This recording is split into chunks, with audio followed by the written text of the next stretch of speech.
Shalom saudara yang diberkati Tuhan. Saya mau baca Alkitab secara sistematis dari Matius sampai Wahyu ya. Ini perjanjian baru. Hari ini saya baca Matius 1. Inilah silsilah Yesus Kristus anak Daud, anak Abraham. Abraham memperanakkan Ishak, Ishak memperanakkan Yakub, Yakub memperanakkan Yehuda dan saudara-saudaranya. Yehuda memperanakkan Peres dan Sera dari Tamar. Peres memperanakkan Hesron, Hesron memperanakkan Ram, Ram memperanakkan Aminadab, Aminadab memperanakkan Nahason, Nahason memperanakkan Salmon.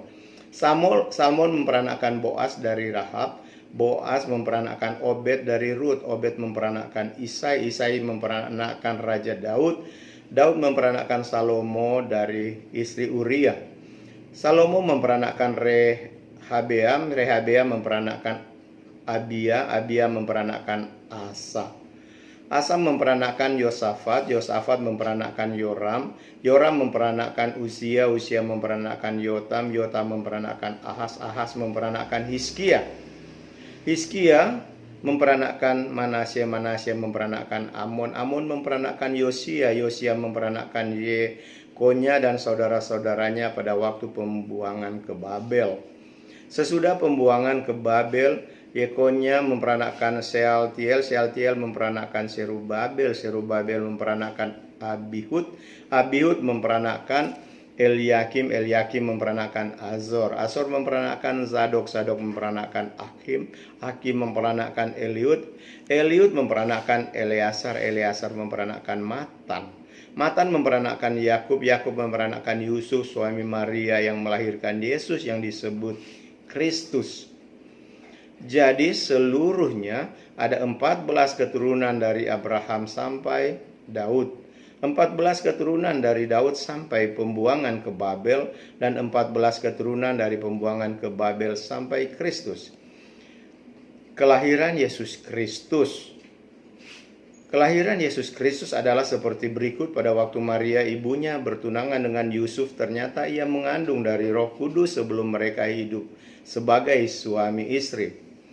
Karena Yusuf suaminya seorang yang tulus hati dan tidak mau mencemarkan nama istrinya di muka umum, ia bermaksud menceraikan dengan diam-diam. Tetapi ketika ia mempertimbangkan maksud itu, malaikat Tuhan nampak kepadanya dalam mimpi dan berkata, Yusuf anak Daud, janganlah engkau takut mengambil Maria sebagai istrimu, sebab anak yang dikandung adalah dari Roh Kudus. Ia akan melahirkan anak laki-laki dan engkau akan menamakan dia Yesus, karena dialah yang akan menyelamatkan umatnya dari dosa mereka. Hal itu terjadi supaya genaplah yang difirmankan Tuhan oleh Nabi. Sesungguhnya anak darah itu akan mengandung dan melahirkan seorang anak laki-laki dan mereka akan menamakan dia Immanuel, yang berarti Allah menyertai kita. Sesudah bangun dari tidurnya, Yusuf berbuat seperti yang diperintahkan malaikat Tuhan itu kepadanya. Ia mengambil Maria sebagai istrinya, tetapi tidak bersetubuh dengan dia sampai ia melahirkan anaknya laki-laki, dan Yusuf menamakan dia Yesus. Pasal 2. Orang-orang Majus dari timur. Sesudah Yesus dilahirkan di Bethlehem di tanah Yudea pada zaman Raja Herodes, datanglah orang-orang Majus dari timur ke Yerusalem, dan ia bertanya-tanya, di manakah dia, raja orang Yahudi yang baru dilahirkan itu? Kami telah melihat bintangnya di timur dan kami datang untuk menyembah dia. Ketika Raja Herodes mendengar itu, terkejutlah ia beserta seluruh Yerusalem. Maka dikumpulkannya mereka semua imam kepala dan ahli Taurat bangsa Yahudi, lalu dimintanya keterangan dari mereka di mana Mesias akan dilahirkan.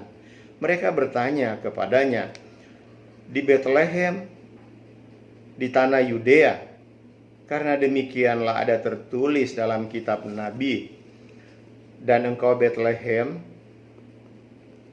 tanah Yehuda, engkau sekali-kali bukanlah yang terkecil di antara mereka yang memerintah Yehuda, karena daripada mula akan bangkit seorang pemimpin yang akan menggembalakan umatku Israel. Lalu dengan diam-diam Herodes memanggil orang-orang Majus itu dan dengan teliti bertanya kepada mereka bila mana bintang itu nampak.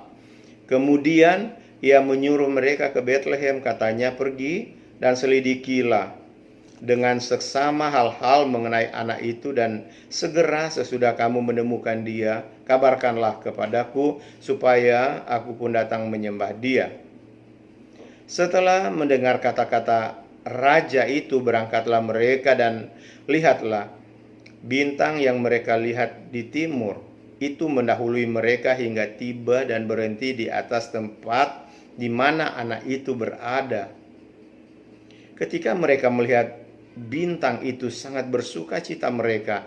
Maka masuklah mereka ke dalam rumah itu dan melihat anak itu bersama Maria ibunya, lalu sujud menyembah dia. Mereka pun membuka tempat harta bendanya dan mempersembahkan persembahan kepadanya, yaitu emas, kemenyan, dan mur. Ayat 12, dan karena diperingatkan dalam mimpi supaya jangan kembali kepada Herodes, maka pulanglah mereka ke negerinya melalui jalan lain. Penyingkiran ke Mesir. Setelah orang-orang Majus itu berangkat, nampaklah malaikat Tuhan kepada Yusuf dalam mimpi dan berkata, bangunlah, ambillah anak itu serta ibunya, larinya ke Mesir dan tinggallah di sana sampai aku berfirman kepadamu, karena Herodes akan mencari anak itu untuk membunuh dia. Maka Yusuf pun bangunlah, diambilnya anak itu serta ibunya malam itu juga, lalu menyingkir ke Mesir dan tinggal di sana hingga Herodes mati. Hal itu terjadi supaya genap yang difirmankan Tuhan oleh Nabi, dari Mesir kupanggil anakku. Pembunuhan anak-anak di Betlehem.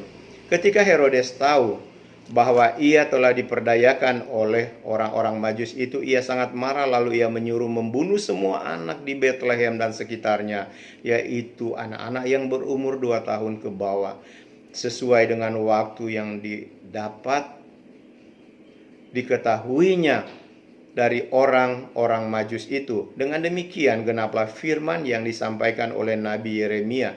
Terdengarlah suara dirama tangis dan ratap yang amat sedih. Rahel menangisi anak-anaknya, dan ia tidak mau dihibur sebab mereka tidak ada lagi. Kembali ke Mesir. Setelah Herodes mati, nampaklah malaikat Tuhan kepada Yusuf dalam mimpi di Mesir, katanya, bangunlah, ambillah anak itu serta ibunya dan berangkatlah ke tanah Israel, karena mereka yang hendak membunuh anak itu sudah mati. Lalu Yusuf pun bangunlah, diambilnya anak itu serta ibunya dan pergi ke tanah Israel. Tetapi setelah didengarnya bahwa Archelaus menjadi raja di Yudea menggantikan Herodes ayahnya, ia takut ke sana. Karena dinasihati dalam mimpi, pergilah Yusuf ke daerah Galilea. Setibanya di sana, ia pun tinggal di sebuah kota yang bernama Nazaret. Hal itu terjadi supaya genaplah firman yang disampaikan oleh nabi-nabi, bahwa ia akan disebut orang Nazaret. Demikianlah firman Tuhan. Jangan lupa buka di YouTube, subscribe dan like, supaya channel ini akan terus berkembang dan banyak orang yang diberkati. Haleluya. Tuhan Yesus sangat memberkati saudara sekalian.